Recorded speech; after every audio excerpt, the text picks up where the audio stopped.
여러분의 구독은 영상을 제작하는 데 큰 힘이 됩니다. 영상을 보시기 전에 구독과 좋아요 꼭 부탁드리겠습니다. 아울러 회원이 되시기를 원하시는 분들은 유튜브 채널 홈피 구독 옆에 있는 가입 버튼을 눌러주시기 바랍니다.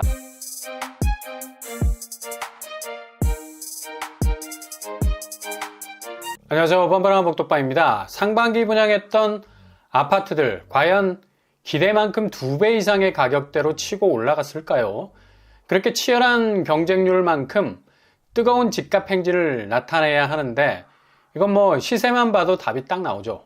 지금 서울 집값 추세가 완전히 꺾여버린 지 오래, 아무리 뭐 발버둥을 쳐봐도 이 정도의 경쟁력은 전혀 기대할 수 없게 됐죠. 그러니 괜시리 자금 무리하게 끌어쓰다가 불화살 세례에 맞을 수 있습니다. 그냥 초가상간 다 타버릴 수 있다는 얘기. 제일 첫 번째 타자, 바로 라이언 일병구하기로 비유가 됐던 온갖 부동산 규제 해제 완화로 인해서 거의 사업 자체가 이전에는 병맛이었는데 가까스로 살아날 수가 있었습니다. 그렇다면 둔촌 일병구하기 성공했는가? 당시 분양가는 국평 13억 정도였습니다. 지난달 10월에 거래된 분양권 18억 수준이었죠. 당초 22억을 찍었다고 난리가 났었는데 고점 대비 4억까지 슬금슬금 내려오게 됐습니다. 물론 분양가 대비 분양권은 5억 정도 올랐다고 봐야죠. 그러나 추세로 볼 때 지금 계속해서 하락 추세로 이어지고 있는 바람에 이거 어떻게 될지 모른다는 얘기죠. 보통 이 정도 규모의 아파트는 쉽게 분양가와 10억 이상의 차이를 벌이는데 반대로 그 격차가 줄어가고 있다는 거죠. 거의 뭐 강남권 프리미엄을 꿈꾸고 있었는데 말이죠. 실거주 의무도 해결이 안 돼서 갈수록 오리무중의 상태가 될 가능성 높겠습니다. 워낙에 뭐 거래가 없어서 가격은 더 떨어질 가능성이 높아 보입니다. 10억 이상 버는 거 시간 문제라고 큰소리 치던 나팔수들 종족을 감춰버리고 말았죠. 올림픽 팍포레온 요주의 체크포인트가 되겠습니다. 두 번째로 영등포자인 디그니티가 분양을 했었죠. 2023년 2월에 분양 700세대 정도 규모인데요. 24평형이 8억 6천 수준이었습니다. 여기도 주변 시세 대비 그래도 가격 경쟁력이 있다 해서 경쟁률이 139대 1을 찍었었는데요. 과연 프리미엄이 천장을 뚫었을까요? 이번에 분양권 거래가 떴는데 10억 5천 정도 거래가 나왔습니다. 1억 9천 정도의 가격차. 정말 뭐 여기 당첨되면 5억 이상의 시세 차익을 기대했던 수요층이 많았는데 생각보다 그렇게 크게 치고 올라가질 못했어요. 오히려 이젠 영등포 쪽도 하향 추세로 주변 집값이 내려가고 있기 때문에 지금 거래가도 결코 안심할 수 없다는 얘기죠. 그리고 상반기 이문 휘경 뉴타운의 문을 열었던 휘경자이 국평 9억 6천의 분양가를 내놨었습니다. 당시 철길 아파트라는 오명에도 불구하고 이런 분양가를 내놓은 곳에 대해서 고분양가 논란이 엄청나게 일었었죠. 근데 막상 뚜껑 열어보니까 37대 1의 경쟁률 찍었고요. 조금은 당시의 경쟁률 비교해서 처지기는 했습니다. 그러나 분양가를 10억 가까이 내놓은 것 치고는 경쟁률이 좋았던 건 이후 시세 차익을 충분히 거둘 수 있겠다는 생각이 지배적이었는데요. 이거 뭐 갈수록 집값 상황이 흔들리고 있는 거죠. 휘경자의 분양권 거래가 8월에 나오고 단 한 건도 없었습니다. 5구제곱이 최고가 9억을 찍었는데 실제 5구제곱 분양가는 7억 7천 정도 됐죠. 1억 3천 정도 차이밖에 없습니다. 물론 조합원 분양가라면 갭은 있습니다만 이게 이후 분양권 거래 기준이 되기 때문에 일반 분양권도 이 정도 가격선에서 거래가 되죠. 당연히 비교 우위에서 5억 이상 10억까지 시세 차익 거의 뭐 기대하기 어려운 상황으로 이어지고 있습니다. 그 정도로 주변 시세라는 집값 궤적 자체가 상당히 어려운 구도로 가고 있기 때문입니다. 최근에 나오는 분양가는 이미 향후 5년, 10년 정도의 상승분을 그대로 녹인 것으로 보이기 때문에 이 정도 차이도 나지 않고 오히려 마이너스를 기록할 가능성도 아주 높죠. 특히 1주택자들 위주로 수요에 불이 붙은 겁니다.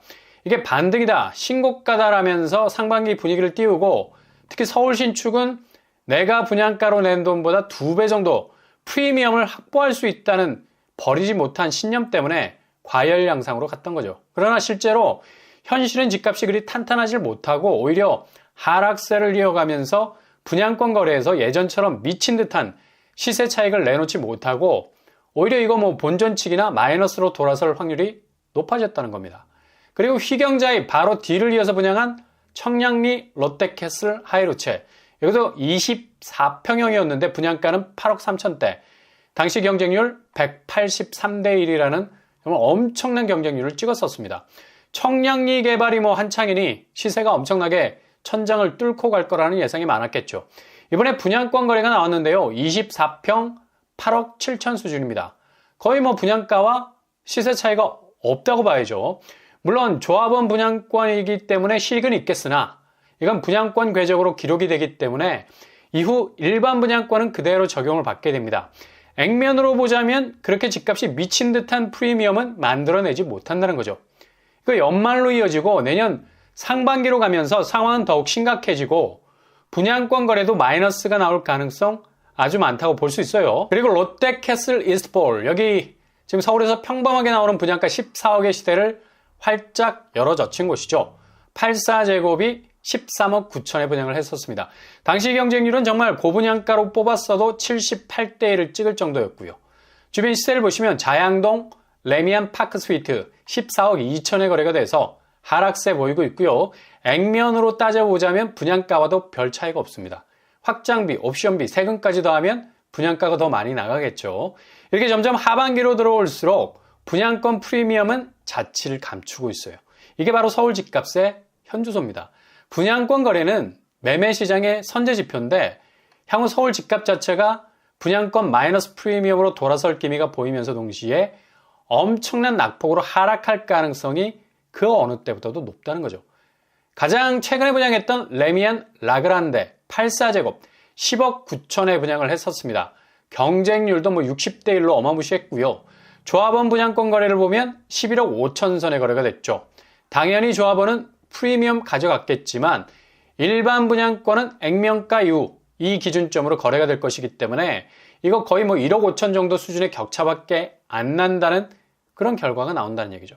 주변 시세도 30평대가 10억대로 깔려 있어서 서울 신축이 뿜어대던 시세 존재감 이미 사라져가고 있습니다. 지금 분양권 거래 시장이 이렇게 시들시들해지고 있는 판입니다. 근데 구축 아파트가 반등과 상승의 궤적을 다시 이어갈 거라는 말이 얼마나 허황된 말로 들릴 수밖에 없는 말입니까? 대출을 기절할 정도로 땡겨서 분양가 대비 엄청난 프리미엄을 기대하기란 이제 불가능하게 됐습니다. 지금 서울 아파트라는 담보 가치는 실제로 빚으로 쌓아놓은 모래성이라서 이 자산이 연말로 가면서 대폭락으로 갈 수도 있는 빨간불이 켜진 상태죠. 서울과 인접해 있는 경기권 아파트들 보세요. 아주 뚜렷한 하락세 보이고 있습니다.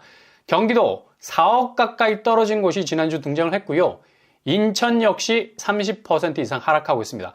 세종도 4억이 빠지는 것도 속속 올라와서 심상치 않게 보이고요. 그나마 공급이 별로 없어서 집값이 살짝 반등했던 대전마저도 3억 가까이 빠지고 있는 곳이 나오고 있습니다.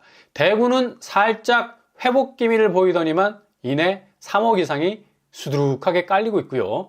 특히 수성구가 낙폭이 큽니다. 부산은 기장군, 연제구, 해운대 역시도 3억 가까이 빠지고 있네요. 이런 집값 하락 추이는 분양권 시장에서 이미 나타나고 있었습니다. 잘 알려지지 않아서 그렇지. 더 나아가서 구축시장 쪽으로 이제 완전히 방향을 틀어버린 지 오래죠.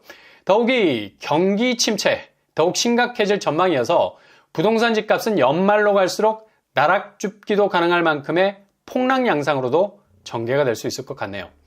혼자 불꽃놀이 터트리는 사람들 그냥 그렇게 셀프로 만족하게 놔둬야죠. 실제로 가처분 소득이 줄어가는 상황에서 빚을 얻어서 개인 자산을 늘려나가는 역순환적인 구조가 만들어지는 바람에 부동산 시장이 굉장히 기형적으로 변해버렸습니다. 좀비 모드.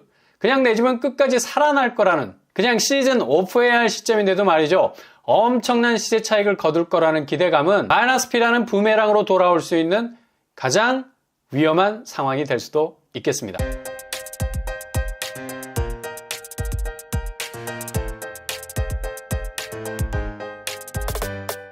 오늘의 부동산 캐릭터처 연말로 가면서 정말 우리 눈을 의심할 정도의 상상 이상의 일들이 터지게 될 것으로 보입니다. 너무 일찍 샴페인을 터트린 건데 상반기 규제 해제 때문에 일시적으로 있었던 반짝 반딧불 같은 신호였고요. 그렇게 터트린 샴페인이 자칫 폭탄을 터트릴 수 있는 위기가 될 수도 있다는 신호가 온 사방 둘러싸고 있는 요즘입니다. 신발끈 단단히 묶어야 할 시기인 것만은 분명해 보이죠. 오늘도 응원합니다. 여러분의 길이 꽃길만 되실 수 있길 바랍니다. 이상으로 뻔뻔한 복덕방을 마치겠습니다. 구독과 좋아요 부탁드립니다. 감사합니다.